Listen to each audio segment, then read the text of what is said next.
शिळ्या पोळ्या पाहिल्या की आपल्या मनात नेहमीच हा प्रश्न येतो, बापरे, या पोळ्यांचे आता करायचे काय? तर याच पोळ्यांपासून आज आपण क्रिस्पी असे चिप्स बनवणार आहोत. तुम्ही ही रेसिपी नक्की ट्राय करा, तुम्हालाही नक्की आवडेल. मी सोना माझ्या टेस्टी फूड या यूट्यूब चॅनलवर तुमचे मनापासून स्वागत करत आहे. चला तर आता रेसिपीला सुरुवात करूया. माझ्या इथे 3 पोळ्या शिल्लक राहिलेल्या आहेत. याचे आज आपण चिप्स बनवणार आहोत. चला तर या पोळ्या कट करून घेऊयात.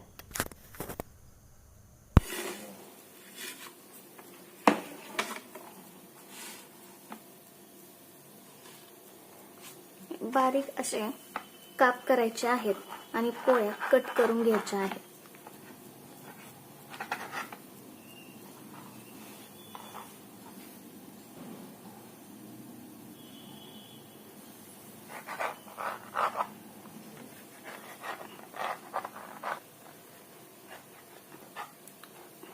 बारीक कट केले की ते तळायलाही सोपे जातात,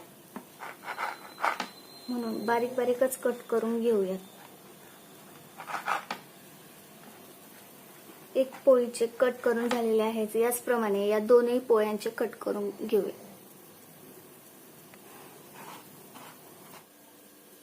तीनही पोळ्या कट करून झालेल्या आहेत. तुम्ही पाहू शकता किती छान असे काप तयार झालेले आहेत. हे आता आपण तळून घेऊया. ठेवलेलं आहे त्यामध्ये आपण तेल ओतून घेऊया.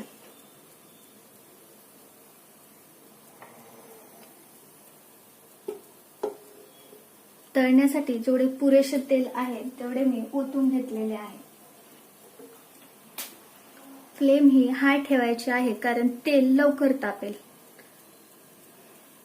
तुम्ही पाहू शकता तेल गरम झालेले आहे. यामध्ये आपण जे काप केलेले आहेत ते सोडून घेऊ. थोडे थोडे करून सोडायचे आहे.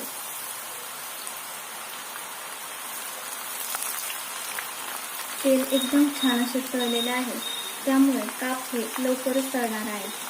फ्लेम थोडीशी कमी करूया कारण ते पोळ्या भाजलेल्या असतात अगोदरच, त्यामुळे ते जळू शकतात. म्हणून फ्लेम थोडीशी बारीकच ठेवायची आहे. पाहू शकतात किती पटकन तळलेले आहे.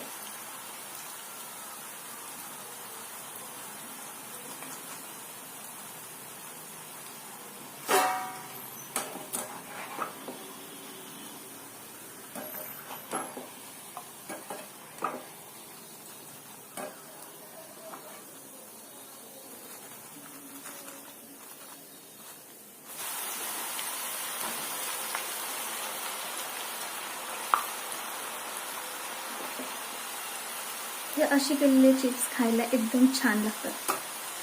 तुम्ही नक्की ट्राय करून पहा.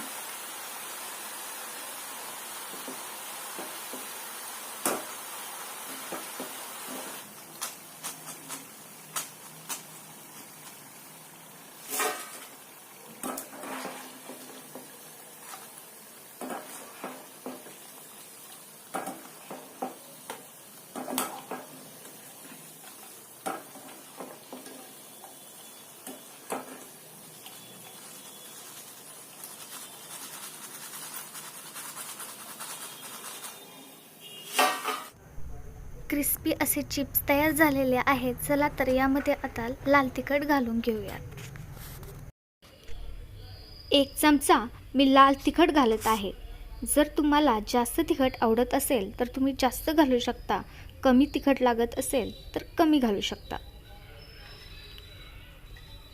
थोडे मीठही घालत आहे. मीठ थोडे बेतानेच घालायचे आहे कारण पोळीमध्ये अगोदर मीठ घातलेले असते.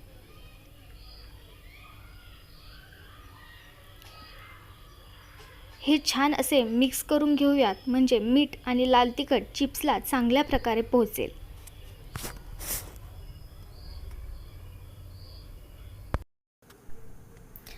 अशा प्रकारे शिळ्या पोळीपासून बनवलेले चिप्स खाण्यासाठी तयार आहेत.